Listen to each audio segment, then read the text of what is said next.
Friends, how's it going? My name is Jared. I'm a volunteer attorney with the ACLU of Washington. I formerly was the director of the Technology and Liberty program there. And that role was focused on kind of the intersection between technology, free speech, privacy, things like that. I did a little bit of everything, worked on legislation in Olympia, filed lawsuits, and then did policy outreach and education. But started a new role as a privacy and data security attorney, but still volunteer a lot with the ACLU on these types of projects. So I'm here today to talk about encryption. I gave a talk last year, and that talk was kind of a high-level overview of kind of the history of the crypto wars and some legal arguments that have kind of swirled into the encryption debate. This is going to be a different talk. It's going to be a little more at a high level, talking about some policy questions. A lot has happened in the last year as far as encryption is concerned. I never would have dreamed that, crypto would be on the front page of the New York Times for 12 days running. And yeah, I counted. It's been pretty fascinating to watch a lot of this stuff over the last year unfold. I'm not going to go over everything in detail. Instead, I want to talk at a high level about some of these policy arguments that are happening. So I'm going to give a brief overview of what encryption is. I'm kind of operating under the assumption that most people in this room know very intimately what encryption is, but I'll talk a little bit about how it's used. Talk a little bit about how state discomfort with encryption is involved, because it's kind of been an interesting road. And then I'll talk about how states have sought to undermine encryption. A lot's happened in the last year in that regard, but it's just the latest step in a long road of efforts by law enforcement and intelligence agencies to prevent encryption from being used by ordinary people. And then finally, and this is kind of, for me, the most important part of the talk, is talking a little bit about how we can think about encryption being deployed in our communities. There's a lot of efforts by large companies to embed encryption in their products, and that's wonderful and great, but there's a lot of opportunities to think about how encryption could be a targeted tool for helping people. And so I want to talk about some things that I've been doing, that the ACLU has been doing, and about some other conversations I've been having with other types of organizations and community members. And I'd love, I think there will be ample time after this to kind of have a conversation, ask questions, whatever. Also, this will be really informal. If someone wants to raise their hand and ask for a clarifying question or just shout something out, feel free. So where we're at right now is there's been this huge kerfuffle with Apple and the FBI, over the last few months. It's kind of fizzled out to some extent. But we're in this position where the media is framing this issue as something where, and lots of academics as well, as a fight where large corporations are kind of the front line of defense for us. And I think it's good for, our interests to be aligned with large corporations, but that shouldn't be the kind of the end-all be-all of defense against state intrusion. So that's the kind of the thrust of my talk. So with encryption, what is encryption? It's math, right? It's applied mathematics. So over time, there's been a variety of contexts where communications and interactions have needed to be secured.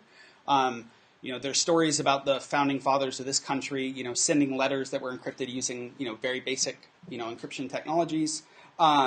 It's the big surge for the development of encryption happened during World War II, where it was used to facilitate wartime communications, both, on German and Japanese sides, as well as the Allies sides. And then, there's been a surge in use over the last few decades in its use in activism and among activists and cypherpunks. And then, of course, financial transactions.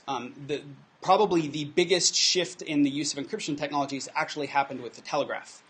So the telegraph, for anyone that doesn't know, was a fairly primitive device that was a huge change in the way that we communicated, that involved sending signals over essentially telephone lines. Now the problem with that is that they're very unsecured, right? These are wires that are crossing large spaces, largely unmonitored spaces. It's easy for someone to just step in and listen in to communications or to tamper with them.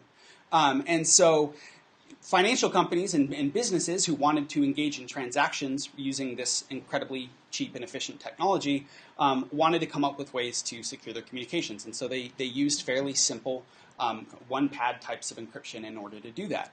And that was the first time where we saw encryption be used kind of ubiquitously at large scale.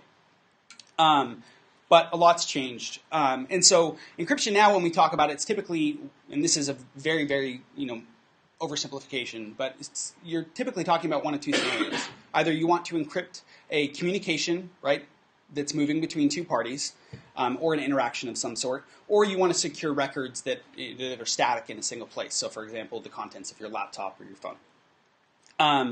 Now, these techniques to do these things are everywhere nowadays. Many phones and laptops come with this functionality kind of built in, very easy to turn on. In some cases, it's enabled by default. Good email servers use encryption to encrypt the contents of communications as they move over the open internet from one email server to another. And any website worth its salt uses HTTPS in order to provide some degree of protection to users that browse their websites or send information to them. But it's important to note that not all encryption is equal, right? Many types of encryption are used and deployed to mitigate against really particular threats. And so not all encryption is the type of thing that the FBI is railing against. What the FBI is railing against are types of encryption that provide a degree of absolute security, right?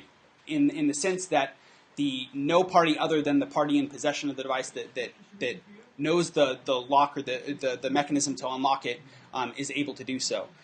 But that's not how most encryption is deployed in the wild, right? Most encryption deployed in the wild actually has some third party, some service provider that is able to decrypt or hand things over to law enforcement if requested.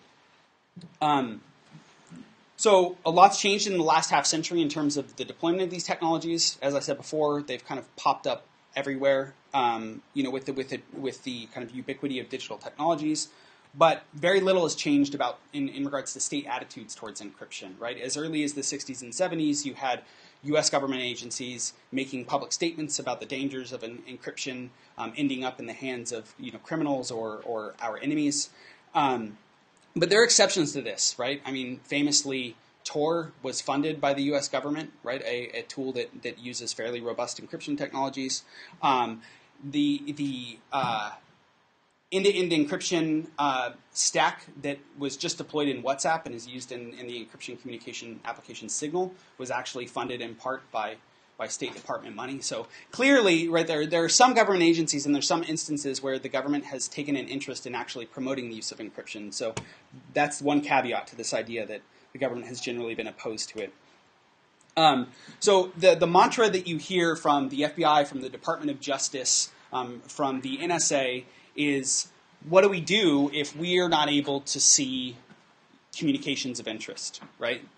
What if criminals, what if terrorists, what if people looking to overthrow our government and our way of life, are able to commit crimes in secret without anybody listening and or watching? So before the 90s, right, the focus was less criminals and terrorism and more the standard Cold War rhetoric. So it was about, what if these technologies get in the hands of the Russians and they're able to kind of engage in espionage and intelligence in secret.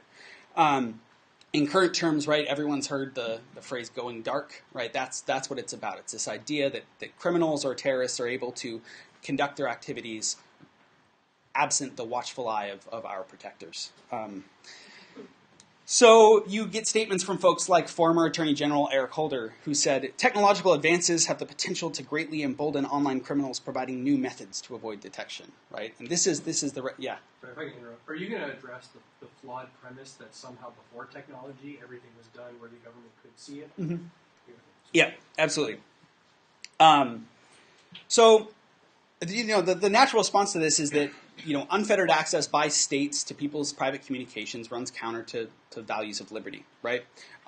Whether it's bugging devices or wiretaps or access to encryption keys, it's fundamentally at odds for personal privacy for the government to have unfettered access to these things. And it's really important that in most cases when we're talking about access to encrypted contents, we're talking about something that doesn't implicate just one person, right, the criminal target, but will necessarily implicate every person that individual has ever interacted with. And so it's a pretty serious invasion of privacy, not into just one person's life, but into many. And it's a fundamental tenet of our society that free citizens have the ability to have kind of spontaneous and direct communications with others that aren't being snooped on by the government. The concern here is that habits based on fear and insecurity are going to replace habits based on freedom. So, and this gets to your question, the fundamental argument that the FBI and the DOJ are making is related to their view of how judicial process works, right? So, historically, if law enforcement wanted something, they knew about it, they knew that they could physically procure it. They would go to a judge, they would say, hey, we did this investigation, we have probable cause to believe that this thing, right, this filing cabinet or this letter is evidence of a crime. Will you allow us to go and get it? And the judge would sign the warrant, and then they could go, and if they could find it, or if they could procure it physically, then they could potentially get access to it. Now, if there was a lock on the filing cabinet, they could break the lock, they could drill the lock. But the important piece here is that, yes, one, they had to be able to get physical access to the thing and procure it. And two, what the judge wasn't doing was granting them an absolute right to obtain something. That's not what a warrant is. A warrant is permission to do something that would otherwise be unlawful.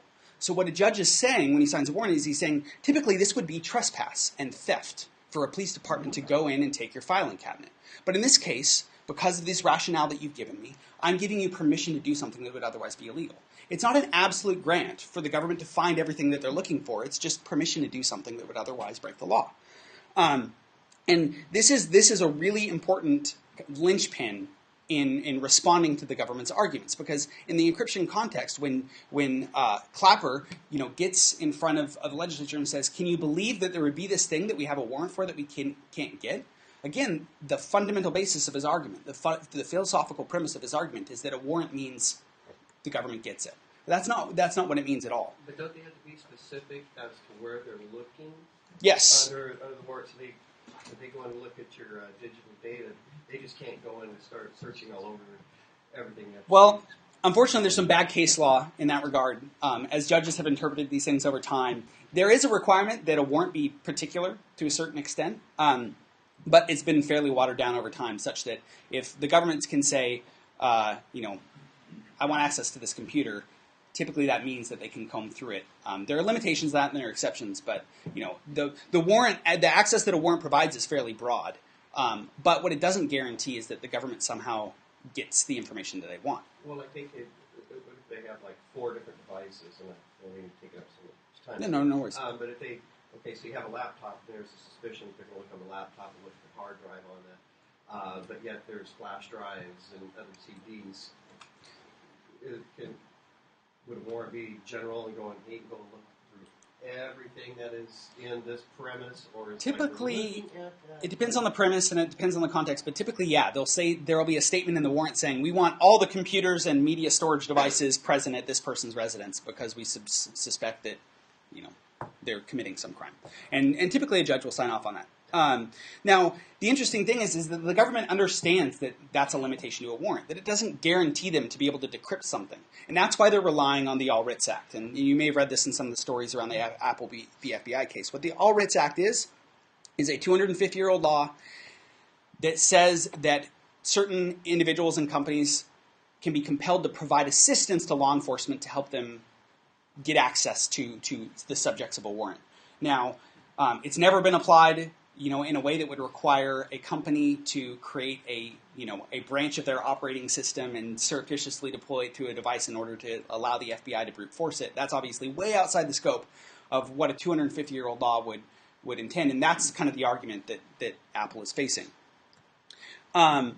So to take a step back from the judicial process question, it's important to understand kind of why law enforcement has ended up in this place, right? In the past, right, if they wanted to do analog investigations, they're expensive. They're time-consuming. You have to tail someone. You have to follow them around, figure out where the records are that you want. You have to send a team out to kind of search through them. As digital communications have become more and more prevalent, law enforcement initially spent some time catching up, right? Their techniques had to evolve. But they've ended up in kind of a golden age of surveillance and investigations now. They no longer, in many cases, have to tail people and follow them around or dedicate teams to monitor individuals. Instead, they just go to service providers and say, hey, give us this data dump, right? Here's a subpoena, here's a court order. Google, give us all the emails that this person has in their account.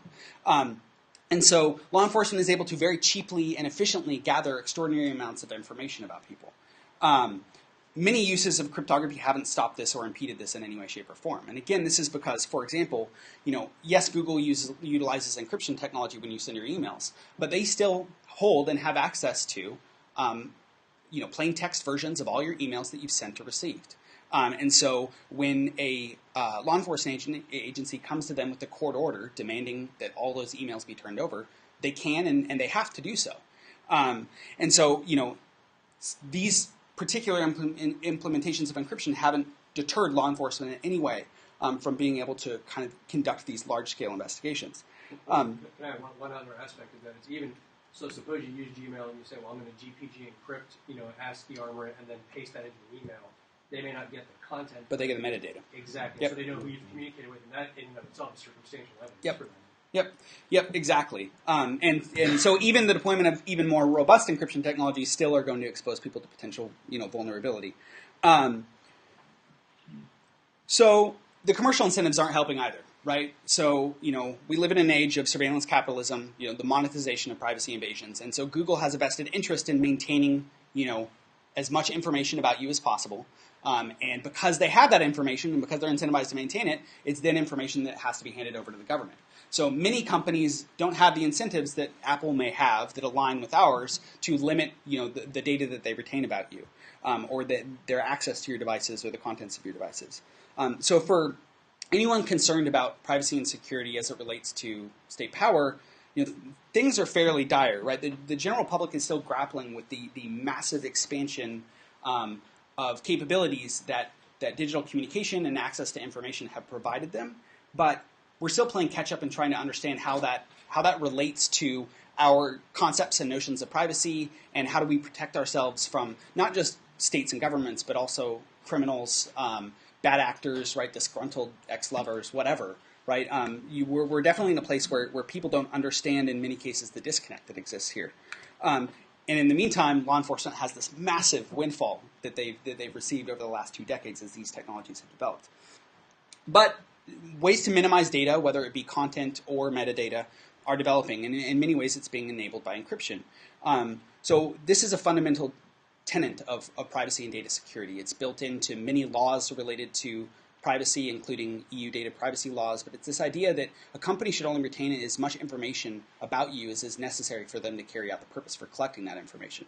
And so ideally, we want transactions and interactions with others to be carried out by service providers or the people that facilitate those interactions in as simple a way as possible to minimize their retention of the information that they have about us and their access to the information that they have about us. So think about whistleblowing in the workplace, right? If you're a whistleblower and you want to report something that is going on in your workplace that's unjust or wrong, you may want to be able to do that in a way that minimizes the association of you to that activity, as well as the who gets to see the contents of that. But there may be, in many cases, reasons why information gets retained and then is used against you, right? So there's a great example recently where a Seattle police officer a few years ago whistle blew on some activities that were going on in the police department and experienced years of harassment as a result of that, because there was no way for him to do so anonymously or in a way that protected his identity. And so there's lots of circumstances, however, where this type of thing is developing. And as we've seen in the last year with Apple, it's enraged law enforcement. They're panicking because this golden age of surveillance and investigation that they've found themselves upon is threatened by this. So obviously the key shift here was the iPhone, right? So a while back, Apple decided to provide the ability for strong full disk encryption on the iPhone. There were some problems with the implementation, but the effect was the same, right? If someone used a passcode or a password to protect their phone, it would be much more difficult and time-consuming and costly for law enforcement to get access to it. Not impossible, but more expensive. And then Apple did something that really infuriated the DOJ and the FBI, and they turned it on by default.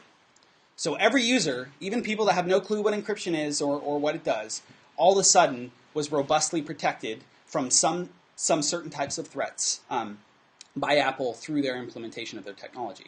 And that was a fairly extraordinary thing for a company to do. Fairly unprecedented at that scale, certainly, right? To all of a sudden have millions and millions and millions of devices in the wild experience such a a leap forward in their protection. Again, not perfect, but the ultimate effect of this and similar types of activities is not that it prevents law enforcement from doing their job entirely. It just makes it more expensive. And law enforcement has grown incredibly accustomed to how cheap it is for them to conduct surveillance and intelligence. And that's resulted in all sorts of violations of civil liberties, of privacy, and really kind of extraordinary law enforcement conduct. And we don't need to go in depth about some of the things that have come up in the last couple of years regarding the DEA or the FBI or the NSA, but there's certainly a lot of activities that would not have been enabled except for the fact that this is so cheap and easy to do. So in many ways, the only way to respond to this adequately isn't necessarily through additional judicial process, which has its own set of vulnerabilities and problems, but is in essence by just making it more expensive. So you get comments like this from John Escalante, who is a sergeant with the Chicago PD. And this was directly in response to Apple's decision to turn on full disk encryption by default on an iPhone. So there's a lot of language of fear kind of coming out around these types of technologies. Previously, pretty much every communications technology that you used had some type of ability for a man in the middle to sit there and intercept the communications, and that enabled law enforcement to be able to do so easily. And now we're starting to see communications technologies, whether it's Signal or even WhatsApp now or FaceTime, right, utilize technologies that are much harder for governments to listen in on. So we find ourselves back at this Warren argument. In response to this, again, you have Clapper and others standing in front of Congress, writing op-eds in the New York Times saying, look, we got a warrant. We did the right thing. Now, why shouldn't we have access to whatever we want access to? And, again, I want to harp on this point just because it's something that's frequently misconstrued in the media. That's not what a warrant means. A warrant doesn't guarantee you the right to get anything. So what's the response been by the public and kind of experts in this space? Law enforcement is obviously frothing at the mouth about this. Well, naturally, right, these cries of national security have actually been met with some pretty practical responses. And it's been nice to see that some very smart, pragmatic people have stepped up in front of Congress at some of these hearings. There's been about a half a dozen hearings on encryption just this year, and said, hey, look, right, I appreciate what law enforcement is saying. I appreciate that they want to be able to do what they think is their job and engage in their investigations. But the problem here is that this just isn't possible. It's not possible to develop a vulnerability to an encryption technology that can only be exploited by the good guys. And that's been a fairly effective argument. There was all this talk in the Washington Post about a golden key, right? Like that it's magically you could just hand a golden key over to law enforcement. That would solve this problem of encrypted communications and allowing law enforcement to do their job. But the reality is, and again, this point has been made time and time again, prospectively enabling law enforcement to gain access to these things requires us all to make ourselves more vulnerable to other types of crime or other types of invasions, whether it's foreign states, jilted ex-lovers or people that just want to snoop in on our activities. But that, the success of these arguments and the fact that, the case against Apple was dropped for a variety of reasons, that it really hasn't slowed down the FBI and the DOJ. They're still engaging in their kind of full court press, both legally and from a PR perspective. So while the San Bernardino case that was the center of the FBI versus Apple fiasco has gone away, there are about a dozen other cases throughout the country where law enforcement are looking to compel Apple to decrypt the contents of phones. So given that, in this PR press, what are they asking for? So the first thing they want is just unfettered access, right? Give us a vulnerability, give us a backdoor, give us access to the keys so that we can get these things. So again, the argument is, well, that's technically impossible. Well, let's assume for a second that it is technically possible. A couple, very misguided cryptographers have put out some papers there about some potential solutions to this problem, and let's say it is possible, right? We can give the FBI magical access to the contents of every iPhone without in any way endangering other people. That's a terrible idea. It's an awful idea, even if you trust the FBI and think they're wonderful. Because what happens when a authoritarian state asks for the same thing? Can Apple say yes to the U.S. and no to someone else? Things get incredibly difficult for them. If China comes and says, "Well, we want the same access the FBI has," right? Can Apple in good faith do that? No, but they're not. They're going to have no choice. As soon as they create this capability, as soon as they create this vulnerability, they're going to be compelled to provide it to essentially any state that asks for it. So Apple's response is, well, we want to make this as bulletproof as possible, because any type of vulnerability, any opening for us to step in and solve this problem is going to result in a bunch of different states coming to us and asking us. So, in this case, Apple, the particular vulnerability that the FBI was asking for was related to the iPhone 5C. It's something that's not possible to do in current versions. And I guarantee you, moving forward, Apple's interests are going to be focused on making sure that it's just not possible, even with a team of engineers working for a couple of weeks, to provide the FBI with what they want. And so the FBI is going to have to they're going to have to either figure it out themselves, or they're going to have to just brute force it and spend weeks and weeks and weeks pummeling at the phone trying to get access to the contents of the device. So all this has been what's happened in the last year or so, but it's important to remember that this is only the public face of government attempts to undermine encryption, right? This is the PR, this is the legal push, but there's been a lot historically happened behind closed doors, or that's happened that's only come to light recently, in part from the Snowden leaks. So there's been constant government attempts over the last few years to hack these types of technologies.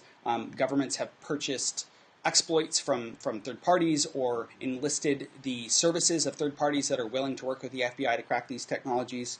And they've even worked to undermine encryption standards, to make the predominant industry standards for these types of communications and protective technologies vulnerable to their own attacks. So historically, right, the U.S. government routinely threatened academic researchers, attempted to regulate academic activities related to encryption. They threatened to, sue or put, researchers that just wanted to publish papers on public key cryptography. They even went as far as to accuse the National Science Foundation of violating federal law by funding some of these technologies, and coerced other types of funding agencies and pressured them into not dedicating funds towards cryptographic research. And when all this failed, they turned to just undermining the technologies themselves. So there's a couple fairly famous cases of this, where the NSA was spending millions of dollars, right, over a period of time, trying to influence and affect the standards that were being used in encryption technologies. And in some cases, that was just reducing, the amount of effort that it would take for them to brute force. In others, it was by implementing kind of core backdoors in the actual cryptographic implementations. And this was all, again, revealed through the Snowden leaks. This is called the Commercial Solutions Center, was the arm of the NSA that was responsible for doing this. And as a result, we've ended up in a place where there's a general distrust of the standards process and of U.S. standards in particular, because of what the NSA and others have done. And I don't think that's in anyone's best interest, right? I mean, it reduces the efficiency for us to be able to work together to solve these types of problems, and it's certainly not good for U.S. companies or U.S. citizens. So, what's to be done, right? Obviously, great that Apple's fighting this fight. I think that it's really nice sometimes when these large companies that I generally distrust, go to bat for me in court. But they're not really going to bat for me. They're going to bat for themselves because they don't want to be faced with these kind of onerous burdens. But I've been thinking a lot and talking with a lot of people about what can be done at the local level. What can individuals do? What can small organizations do to start thinking about this problem, to start moving it forward? And part of this is, because these technologies are so great at protecting people, and so let's put them to good use. Another part of this is, this has clearly been a PR battle, and it's going to continue to be a PR battle. And the more that we can come up with really good implementations of these technologies that everyone will look at and say, this is a good thing, right? There's no arguing that this is better than what we used before as far as protecting communications. If we come up with implementations that are really effective stories and illustrate the policy arguments here really well, I think it makes everyone's jobs easier. It makes Apple's job easier to argue these things, and it certainly makes the jobs of civil liberty organizations or free software activists that are trying to push these technologies and resist government attempts to undermine them. It makes all that a lot easier because it makes the FBI look bad. It makes the Department of Justice look bad. So I'm going to talk about a couple contexts where I think there's opportunities to do this, to create these stories. And this audience, like many of the others that I speak to, is really well situated to make some of these things happen or to begin to think about how these types of things can be done and deployed. So, and this gets to a point. A lot of people say, well, encrypt everything, right? We want everything encrypted. If we only use it in these sensitive contexts, it's a red flag, right? We know always to monitor. An encrypted communication is inherently something that we want to spend more time monitoring. And I completely agree with that, right? So I encourage people to use it to engage in their sensitive transactions and communications, but also use it to send pictures of your food or your cat or whatever, right? Because that reduces the signal-to-noise ratio, and that's good for everyone. Increases. So the first context is libraries. How many people heard about the incident in New Hampshire where a library deployed a Tor relay? Okay, awesome. So not very many people. So there's a very, very small library in the middle of nowhere in New Hampshire that was approached by a wonderful organization called the Library Freedom Project. The Library Freedom Project's goals are to continue the wonderful history and trend that libraries have had in protecting individuals from surveillance, providing them with free access to information in an unimpeded manner. And one of the ways that they've done this is by encouraging libraries to utilize in encryption, to provide access to encryption tools to their patrons, and to support these tools. So this library was really excited by what the Library Freedom Project was saying, and so they decided we want to support Tor because we have the Tor browser bundle on our machines, and we want to give back to the infrastructure. And then what happened was kind of extraordinary. Some Department of Homeland Security contractor found out about this, right, through some small press release, emailed the local police department and said, can you believe what your local library is doing? You really should put a stop to this. And then shit hit the fan. It was the best thing that could have possibly happened because there you have this police department going, well, DHS said this is scary, so we think you guys should probably take this offline. The library took it offline in a panic, and the internet went nuts. And the local community went nuts. So the library said, well, we want to turn this back on, but we want to have a conversation at the board meeting to think about the risks, to think about how we're going to proceed here. And historically, about a dozen people showed up to library board meetings. The entire fucking town showed up. It was insane. It was completely unbelievable. There was an amazing grassroots response. Letters sent to the police department, to the city council, to the library board in support of what the library was trying to do. Sure enough, the library turned it back on, and the DHS made a bunch of kind of vague, ambiguous statements saying, "Oh, it was a contractor acting of their own accord. We certainly think this library should be allowed to do this." But it was a kind of a wonderful moment for libraries. Right? Libraries have had a wonderful history of supporting these types of technologies. They were one of the few groups standing up in opposition to the Patriot Act at ground zero. And most librarians really, really understand the importance of privacy and the importance of people being able to access information in a way that isn't monitored. And so it's a wonderful context, not for just encouraging your local library to install the Tor browser bundle on their computers or to support Tor through using a relay. But there are other unique opportunities, right? They make for really good spaces for crypto parties and for teaching ordinary people how to use encryption. Libraries tend to be really supportive of this. They'll help you engage in promotion. They'll let you post things about it in their space, and they'll probably let you use meeting rooms as well. And then there's maybe if you really have influence with your local library and your local library is really awesome because no one's done this, there may be opportunities to deploy things like Tor hidden services or onion services, for those of you that are familiar with what those are, for their catalogs, so that people can browse library catalogs and request books without actually leaving the Tor network, which would be it would be fascinating to see a library actually do that. So another group that should really be using encryption technologies is lawyers. Now, I'm an attorney. and attorneys suck at change. They suck so much. It's really It's really bad. It's really, really, really bad. So trying to tell a lawyer to change their practices or to use some new technology is always met with, at best a grimace, right? If they don't tell you, leave me alone, I don't have time to listen to you. But we have the ACLU, we have the EFF suing the NSA, right? And part of the argument that they're making is, look, your activities, the dragnet surveillance that you're engaged in, is compromising client confidentiality. And for those of you that know much about lawyers, client confidentiality is the paramount of the paramount importance. And so if this is happening, right, if certain types of surveillance are happening systematically to compromise client confidentiality, I believe that lawyers have an ethical obligation to at least inform their clients of this and provide them with alternative ways of communicating.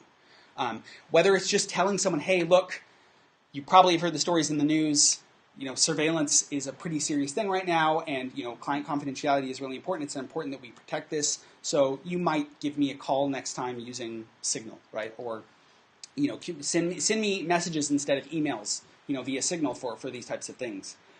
That's a simple way to do it. Some other organizations have thought really hard about these. They're not easy problems to solve, especially if you're an individual practitioner or you're a small law firm, because it requires some change in the way that you move forward. But like I said, there's some really easy ways to do this. The ACLU of Washington recently deployed a secure drop instance. Does anyone here know what secure drop is? Cool. So secure drop is a whistleblowing platform that was initially developed by the late Aaron Swartz. It is maintained by the Freedom of the Press Foundation, which is an awesome organization that supports journalists. It is essentially a Tor onion service that allows people to submit documents and submit communications while both encrypting the contents as well as minimizing the amount of metadata that's exposed. And so in this case, right, the ACLU of Washington is using SecureDrop as an alternative to our legal intake hotline. So we, of course, make phone numbers available, email addresses, secure web forms available to people to reach out to us. But there's also this alternative, right? If you have something particularly sensitive that you want to reach out to the ACLU about, you can use this. And the interesting thing is that it's not hard to use, but it's certainly not the easiest thing in the world if you're not a particularly technologically sophisticated person. You have to download a new browser that can be a pain in the ass to use sometimes, and type in a really cryptic URL. But the interesting thing is that we've received a number of submissions through the platform, and many of them have been really, really ordinary, banal legal requests from people that don't have a particular level of sophistication with this stuff or sensitivity towards these things, but they saw some of the descriptions that we presented on our website and decided to give it a try. And so there's other opportunities like that for law firms, for legal organizations, particularly those that provide legal aid to vulnerable communities or vulnerable individuals, to institute some alternatives, right? No one's going to get rid of their phone number, right? Even though, telephone calls are inherently insecure. No one's going to get rid of that, because you always need that kind of open line of communication for people that need it. But at the minimum, law firms and legal organizations can provide alternatives. So the other is aid organizations. So, for example, groups that do advocacy for domestic violence survivors, that support activists, LGBTQ support hotlines. Most of these organizations, and they solicit some of the most sensitive types of interactions that you can imagine, right? The victim of domestic violence contacting the organization because they need a safe place to go and they need to, escape a really bad environment. And these are the types of communications that are easily monitored by someone that wants to, right? If someone that has access to a phone bill or whatever. And so sometimes providing a phone number just isn't enough, right? And also, providing the opportunity for someone to come and visit you physically may not be enough, right? And so it would be interesting to see some of these types of organizations, these really grassroots aid organizations, start to use some technologies that attempt to address this problem. I don't think there's any perfect fix for these things that exist out there. But again, thinking through the threats of individual organizations and ways that you can kind of alleviate or mitigate those threats is something that I think could be really important. And this may also not just be the organizations themselves using these technologies, but also reaching out to these organizations to see if trainings would help. Trainings for their employees, trainings for the people that they support, right? I've had the pleasure of giving a couple really, really basic operational security trainings to domestic violence survivors that are in potentially vulnerable situations. And these are people that understand very, very well the threats that they face, but they need someone else to think through the end conclusions. And so people with a little bit of technical expertise and experience using these technologies have the opportunity to provide an extraordinary amount of support to the people that really need it. The same thing goes for LGBTQ support groups, kids that aren't ready to come out to their parents or to their communities, ways that they can get access to the resources that they need, the support that they need without outing themselves to the people around them. Whistleblowing is another huge context, and this is one where I think we've seen the largest amount of growth in thinking through tools. Like I said, Secure Drop is one. A simpler implementation is something called Global Leaks. And there are both internal and external kind of whistleblowing opportunities. So the police department that I mentioned before, right? Having ways for city employees to report things without identifying themselves in a way that's going to expose them to potentially being fired or harassment in the workplace. And there are laws that protect whistleblowers from retaliatory activities, but they really don't stop it a lot of the time. And we would like to think that they do, and we would hope that they do, and those safeguards are good and appropriate.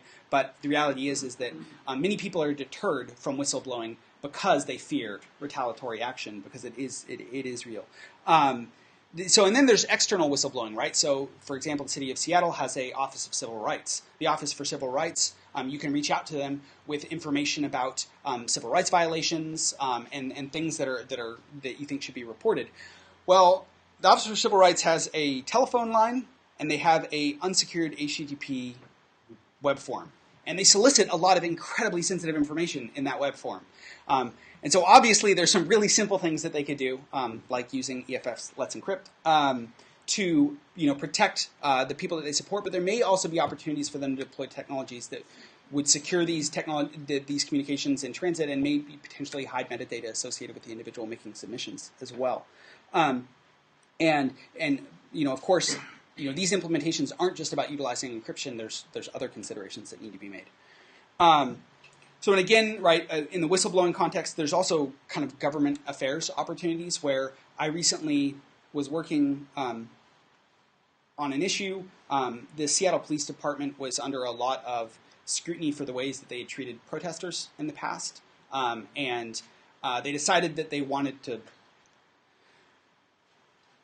request comments from the public or people that had experienced, policing in this context to get feedback, which is something that police departments do a lot, and then they ignore the feedback. But that aside, how many protesters that feel like they've been marginalized by police departments want to reach out and identify themselves to the police departments to complain? Not many that I know of. And so I reached out to the Seattle Police Department and said, hey, instead of using a telephone, right, like, maybe you deploy something that actually would encourage people to reach out to you, that would anonymize them to you. They weren't particularly interested, but we had a really interesting conversation about it. So there may be more opportunities like that when you have governments reaching out to the public, trying to get feedback that people may not want to give and raising their hand and saying it out loud. There may be opportunities for that as well.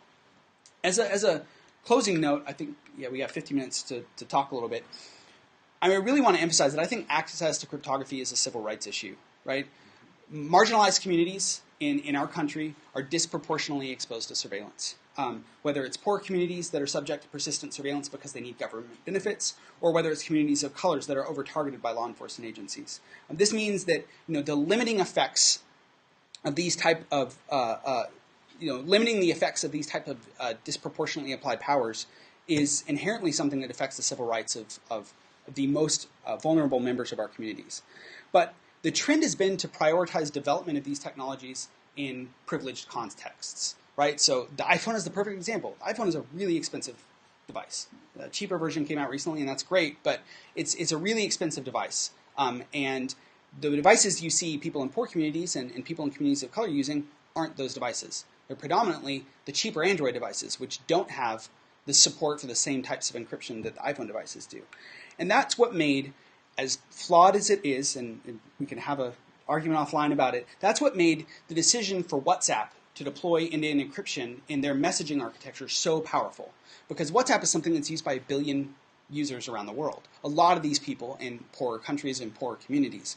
And so the more that we can find opportunities to interject these technologies in these types of vulnerable spaces, I think the better off we all are in some contexts, because again, it makes for really good responses to the policy arguments that the DOJ and the FBI are making. But it also allows us, it provides us with the opportunity to protect the people in our society that need it the most. That's all I have. Really appreciate everyone coming out. I would love to chat a little bit. Yeah. Everything that you've said has been focused on the individual. Mm-hmm. Is there a correlation between encryption and security for energy plants, water plants, things like that, where you'd want to secure those so that they don't get violated by someone? I mean, I would expect that we would. I recently attended a cybersecurity summit, I think it was called, organized by Jay Inslee, and there were a lot of utilities companies and airlines and things like that there that have a vested interest in kind of securing their platforms. Instead of the discussion being focused on that point, most of the discussion was focused on investigative tools and opportunities for them to catch people that are trying to compromise their systems, as opposed to just hardening their systems in the first place. And I think that there's a very nuanced conversation to be had there with those folks, but it's not my area of expertise, unfortunately. Although I certainly think it's important to secure power plants and the like. Yeah. What about the inherent security risk in the fact that you keep going on about Apple security? Yep. It's a closed source system. Uh-huh. So the fact that you're going to be attacked by 0 days left, right, and center, when you point to Oracle having the same argument with everyone that you can't patch your own software because you're under license and you shouldn't have reverse engineered it anyway. To me, saying that Android is less secure is almost backwards for what every cryptography person has ever told me, that you need a public auditable system and to actually be secure. Yep. Yeah, no, I completely agree. I think that the linchpin here is that you have to trust Apple, right? And no one should do that. No one should be forced to do that. It's not even enough to trust. That's my point. It's about the fact that it's publicly auditable or not. So, but here's the critical problem here, and this may be a conversation better to have offline. I fundamentally agree with your point, but if we're talking about Android, right, a platform that not only has had a number of critical deficiencies in the security features that they provide to their users, but because they're publicly auditable, that's why there's more. So I know that argument. Yes. Yeah, but you didn't do the audit. You trusted somebody else who did the audit for you. But no, I mean it's fundamentally important that the technologies that we use be publicly auditable. It's why it's the advantage of using something like Signal. Again, WhatsApp is problematic because you're trusting that this open source implementation has been deployed in the way that you want it to and properly. But things like Signal, those types of technologies are much more valuable than relying on Apple. Completely agree. The problem is Android just simply isn't. It doesn't provide ordinary people with any protection at all. Most people don't even get updates to existing security vulnerabilities. I have an Android phone that I use for certain particular things, and it still hasn't gotten 2-year-old updates from the manufacturer. Now I can deploy those myself in a variety of ways. Your other thing is a closed source one that gets regular updates but has a ton of 0-day anyway. So what's the point? It's a wash. I don't think it's a wash I think so. at all. Because, again, we have to think about threats here, right? What are the threats that people are exposed to? For many people, it's small-town local police departments, right? And their Android phone, when it's taken from them by the police department, they're going to get access to it. If they have the basic precautions that Apple has deployed, they're going to receive some degree of protection. And we can talk in the abstract, in a vacuum, about it being a wash. But the reality is, if we talk about the real scenarios in the real world, it's really not a wash. But I agree philosophically, fundamentally with you. I completely agree, and I think that that's where we want to head, and that's where we want to go. In the meantime, if someone comes to me, what I see is like giant leaks, like the news leaks, right? And it's like the barn door open. Sure, they're making all these security things. But so that's a different problem, but I think it's a fundamentally. Security, you never suspect it coming through whatever. So we have our eyes on all the crypto stuff and all of the way that we have an enforcement of, how the phone, when you get it out of someone's hand, oh, you can't get that. Yet there's all these other unsuspecting ways. Oh, well, sure. They didn't bother to put in, a 5-try strikeout on their API. How fucking ridiculous! That's a $1 billion company doing a pedestrian mistake like that. So it's not about trust. It's about fundamental security things that you don't see it coming from a certain direction. Well, but No. I think security is not something that's done in a universal. There's not a universal approach to it, right? Every single conversation about security has to start with what's your threat model, right? I mean, security only makes sense if you're talking about what would make this room secure. Well, what's the threat model? Are we worried about guys with guns coming in through the door? Are we worried about an airstrike? There's completely different approaches to that, and you can't say, well, this room is secure. Secure against what? Yeah, I mean, I think that is a fundamental part of this conversation.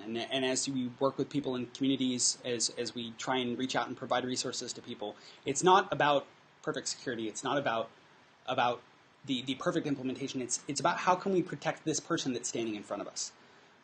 Again, I fundamentally agree with you, and I think that that's what everyone should be working towards, and I think that's what we want to work towards. In the meantime, there's people on the ground that are being hurt by these things, and my efforts are focused predominantly at the short term at those individuals. Yeah. Yeah, so I've heard about wiretapping and how current laws are having a really hard time keeping up with the current technology. So I was wondering if you could share your perspective on that. Yeah, I mean, this is a common problem with laws that relate to technology is that, they get developed in one context, but the context changed, and then you have the FBI, you have the Department of Justice trying to fit a square peg in a round hole in terms of mutating these things. And then you have the problem gets exacerbated by judges who don't understand the technologies in the first place. They don't understand the technologies when the laws were written, and they don't understand the technologies now. And so they're trying to interpret all this, and it gets mutated further and further as time goes on. So the current wiretapping laws generally provide a degree of protection for traditional phone calls or calls made through telecommunications devices. They don't, however, provide a whole lot of protection from other types of communications technologies. So many of the things that people use on a daily basis aren't covered by the existing wiretap laws because the laws were written for a particular mode. Yeah. So relating to the Apple-Google thing, I mean, they're both mega corporations whose bottom line is their own profit. Mm-hmm. But the Android operating system, you've said it's not as secure as Apple. To me, the proactive question that I have for you is, so what can we, as technology-interested people and encryption-interested people, do to facilitate basically those using Android to be more secure? Well, and so WhatsApp, of course, is one piece to it. So I want to clarify. What I'm referring to when I say Android is less secure, I'm referring strictly to a small case of full disk encryption and having it be turned on by default. That's all I'm referring to. And this is a fairly simple problem for Google to address, for individual device manufacturers that have their own variations or flavors of the Android operating system to address, and it's not being done.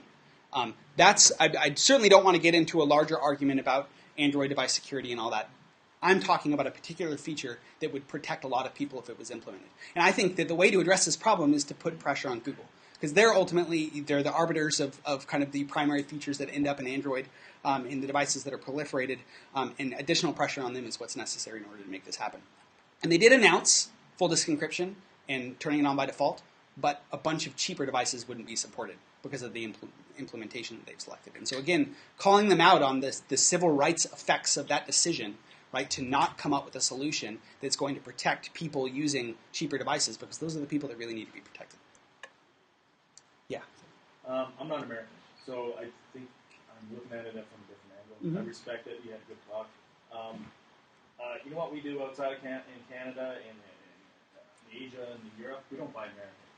Mm-hmm. So I find one of the things we do is pressure the companies. I think that's what Apple's bottom absolutely. line is that if they're going to lose money outside of the States, because I don't think they're the biggest phone manufacturer outside of That's North true. America, it's above the bottom line, right? Yep. FortiGate just had announced that they had a backdoor, a known backdoor that they've been using. Trust factor's gone. We'll never recommend or use FortiGate ever again. I don't care if they fix it, we can't trust it. Yep. So regardless of how patched are they, at what level, Different discussion. Yeah, it's been a powerful economic argument. It's come up time and time again in the hearings on cryptography. Is that, hey, look, you're hurting our companies because we want to be able to sell things overseas, but no one trusts us because of all the shitty things that we've done. It's been powerful because money works when you're talking to politicians. So yeah, I want to be conscious of time. Can we 5 minutes? Okay, cool. So Apple went to Israel the FBI went to Israel to defeat Apple. That's one story that was fun. I think that's confirmed that that's not the case now, that it actually wasn't Celebrite, that it was some other exploit. What I want to get at is, you think that's going to be the practice in future, that they can't do under the law, they're going to do outside of the legal jurisdiction? Well, this is a complicated question. I don't think going to Celebrite or to some foreign company is necessarily outside the law, as the law sits now. But I think certainly that is what the FBI has, and many intelligence organizations. That is probably the primary way that they procure 0 days and exploits and vulnerabilities is not by developing it in house. In fact, I think in the last congressional hearing, we had folks talking about this, about how they don't have the resources to develop this internally, so they really do have to go out and find experts and purchase them from experts. And that's the 0 day market and the sale of vulnerabilities is a really fascinating discussion. But I absolutely think that that's the norm now, and I think it will continue to be in the future. So, is there any future for legislation? Well, that's hard. It's complicated. Regulating the sale of code is a free speech issue, and there's been export controls over the distribution outside the U.S. of these types of things, and that's faced First Amendment arguments. My personal preferred approach to solving this problem is to create a legal obligation for governments to disclose vulnerabilities to companies, because I think if you do that, it really limits the market for the sale of these things. If you make government agencies liable if they learn of a vulnerability but don't report it to the company, I think the likelihood of passing legislation like that is pretty slim. At the federal level, it would be really interesting to see something like that at the state level. There's been similar legislation in California for when your database is breached, you have to notify your customers unless we say, hey, we can't do that right now, we have an active investigation. Yeah, so it would be nice to flip that on its head and tell the governments, hey, if you're using a vulnerability to hack someone, right, which is happening more and more, right? The FBI has an entire arm that's dedicated to hacking. You can do that, and you can finish it pursuant to a warrant, as long as it fits the scope of the warrant. But afterwards, go to Microsoft and tell them about this vulnerability so that they can patch it. Well, the effect of that is that the FBI isn't going to want to invest, whether it's internally or externally, in the procurement of those 0 days because it's much more expensive. It's not about a one-off use. It's about being able to use these vulnerabilities over and over and over again. So if you compel them to disclose it, all of a sudden that has a drastic effect on the market for these things. I think we can probably do one or two more. Yeah. And leading into that, there was a case last week that was thrown out where the FBI was using malware Yes. to control for IPs for reporting. Yes, this was an awesome case, and I pretty much gave a yippee when the court opinion came down.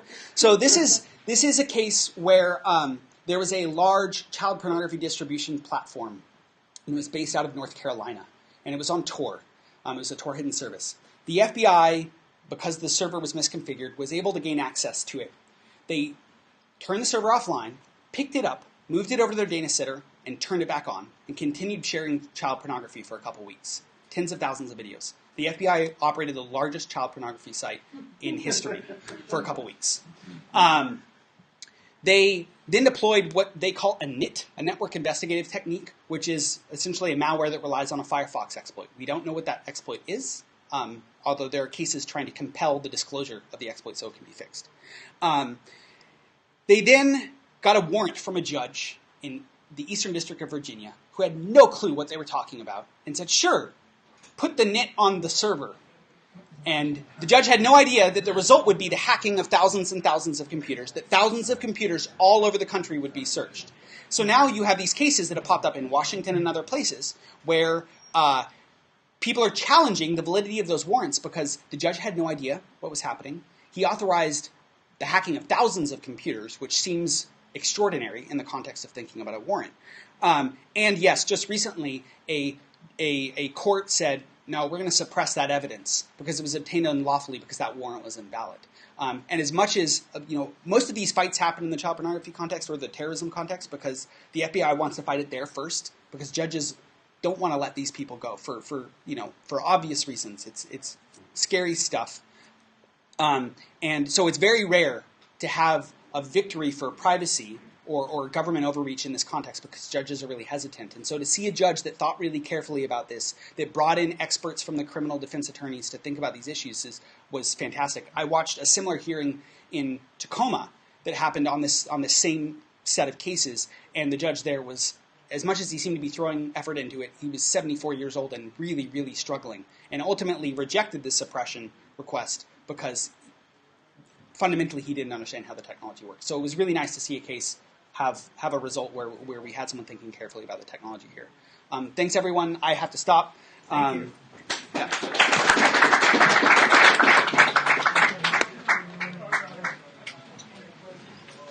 So the thing about 0 days, they're very, very popular with intelligence agencies. Yep, and forces. absolutely. So a balanced or a good